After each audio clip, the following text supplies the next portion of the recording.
ایک مولا رضا علیہ السلام کا معجزہ سناؤں۔ کتاب کا نام ہے کرامات رضوی۔ شیخ علی اکبر مروج رحمۃ اللہ علیہ نے اپنی کتاب میں یہ واقعہ لکھا، افسانہ نہیں ہے، یہ کتابوں سے نقل کی گئی باتیں۔ فرماتے بہت پہلے زمانے میں لوگ امام رضا کی زیارت کو جاتے تھے تو قافلے گزرتے تھے۔ ایک جگہ سے جب قافلہ گزرا اور مشہد کے لیے جانے لگا تو وہاں پہ ایک چائے خانہ تھا، لوگوں کو چائے شائے پلاتے تھے، قافلے رکتے تھے، اپنی تھکاوٹ کو دور کرتے تھے۔ تو ایک شخص کہتا ہے جب میں چائے پی کے نکلا تو اس چائے کی دکان کہیں اس سے باہر ایک جگہ تھی، ایک سائے میں ایک بوڑھا شخص تھا، اس کے بیٹے وہاں پہ لا کے اس کو بٹھا کے چلے گئے، لیکن یہ نابینا تھا۔ کہتا میں اس شخص کے پاس بیٹھا، میں نے سلام کیا، اس نے جواب دیا کہ کہاں جا رہے ہو؟ اس نے کہا میں امام رضا کے حرم کی طرف جا رہا ہوں۔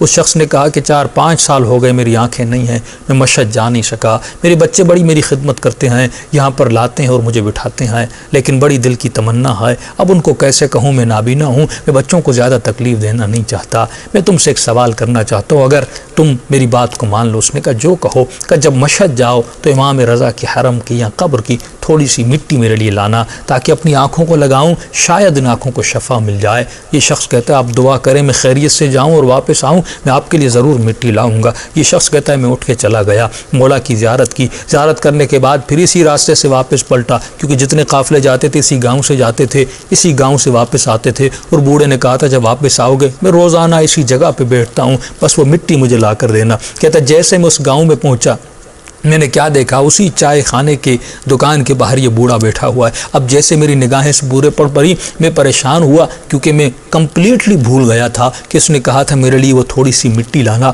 اب میں نے کہا کروں تو کیا کروں، ایسے گزر جاؤں بھی برا ہے، اور جب بوڑھا پوچھے گا اس کو خالی ہاتھ جاؤں تو اس کی امیدیں ٹوٹ جائیں گی، اللہ جانے کتنے دنوں سے امید میں بیٹھا ہوا ہے، میں وہ مٹی لاؤں گا۔ اتنے میں اس نے کہا اس کا دل نہ توڑوں۔ میں نے سائڈ سے یعنی روڈ کے کسی کنارے سے تھوڑی سی مٹی اٹھائی اور ہاتھ میں اس مٹی کو مسلا اور اس کو ہاتھ میں رکھا۔ میں نے کہا سلام کروں گا، اگر بوڑھے نے پہچان لیا تو ٹھیک ہے، اگر نہیں پہچانا میں گزر جاؤں گا، اور اگر پہچاننے کے بعد اس کو بات یاد رہی تو یہ مٹی دوں گا، اگر یاد نہ رہی دعا لے کے چلا جاؤں گا۔ کہ میں نے بوڑھے کو سلام کیا۔ آپ جانتے ہیں جو نابینا حضرات ہوتے ہیں ان کی شنوائی کی طاقت بہت زیادہ ہوتی ہے۔ جیسے میری آواز کو سنا، منتظر تھا، انتظار میں رہنے والا تھا، روز اس انتظار میں تھا میرے مولا کی حرم کی مٹی آئے گی، عاشق تھا۔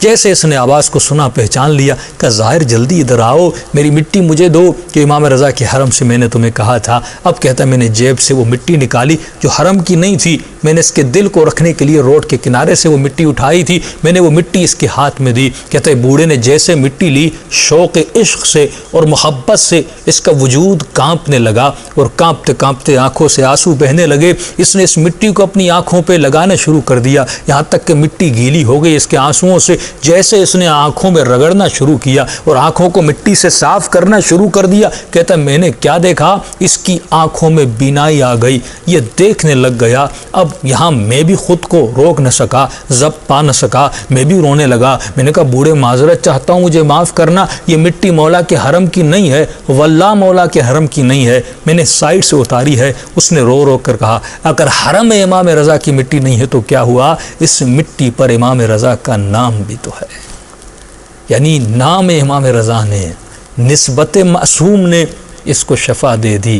اسی لیے رسول خدا فرماتے ہیں کہ میری آل سے محبت کیا کرو، قل لا اسألکم علیہ اجرا الا المودۃ فی القربى، آل سے محبت کیا کرو۔